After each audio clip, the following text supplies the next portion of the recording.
This is modern ASUS Vivobook. We get it in a common ASUS box, seal over here, specs over there. ASUS seal here. We have some cardboard protection, papers, laptop itself. Here we get the charger. Unfortunately, it's a 45-watt charger.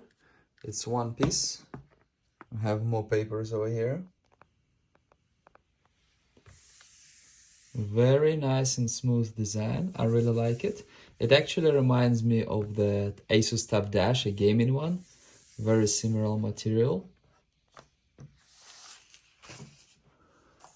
Let's look at the keyboard first. Intel's Iris Xe graphics.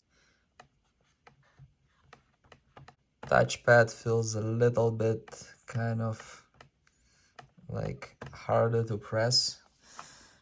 180 degrees means we can do this. Noise cancellation, Wi-Fi 6.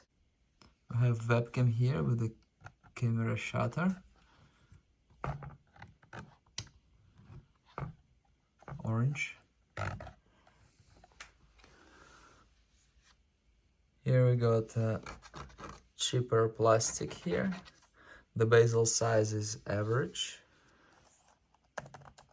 Buttons feel just fine. Average resistance. I have a nice ender here. This is a new feature in recent Vivobooks with this thing. Backspace.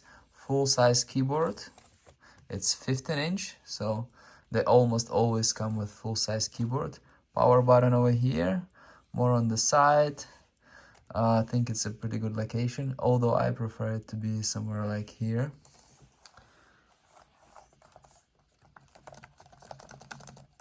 The buttons could be better, I think. It's not my taste.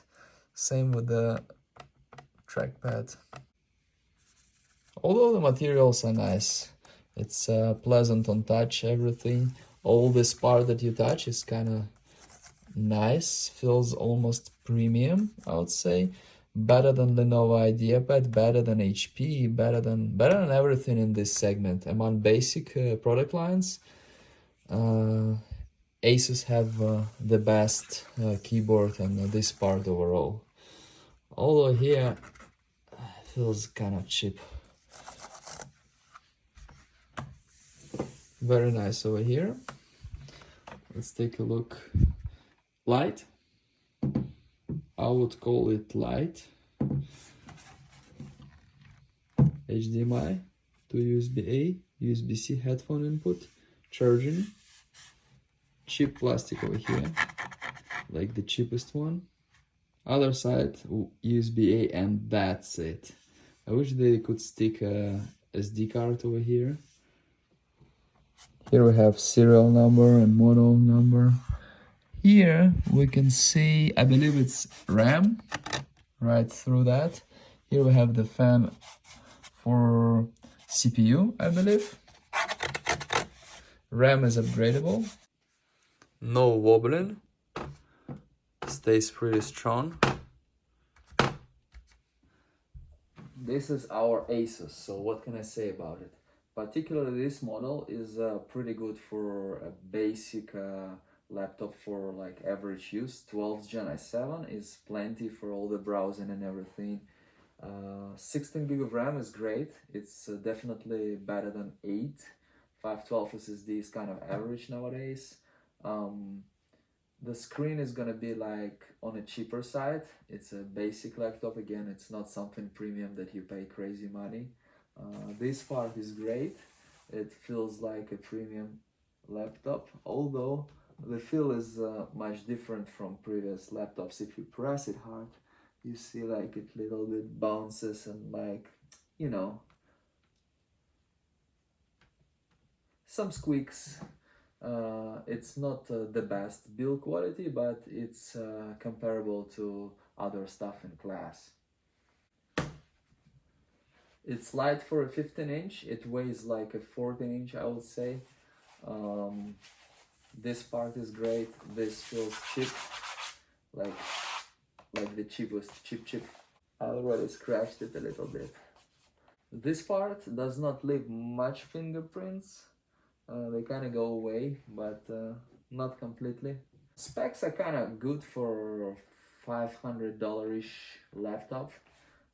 If you want to do all the browsing and like basic stuff, typing and whatnot, it's great. If you want to play video games, integrated Iris Xe graphics, you're gonna play like Roblox or Minecraft or some old games and some games on lower specs, but it's definitely nothing gaming here.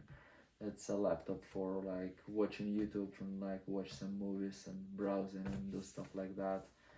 Good part of it also that it's touchscreen, so you can touch stuff. Unfortunately, it's not 2-in-1 when it does like this, but it's fine if you like touch and screen.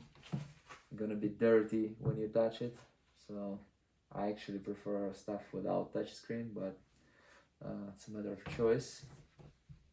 If we compare it to competition like Lenovo, Dell, HP, and Acer, I would say it's somewhere on par with Acer.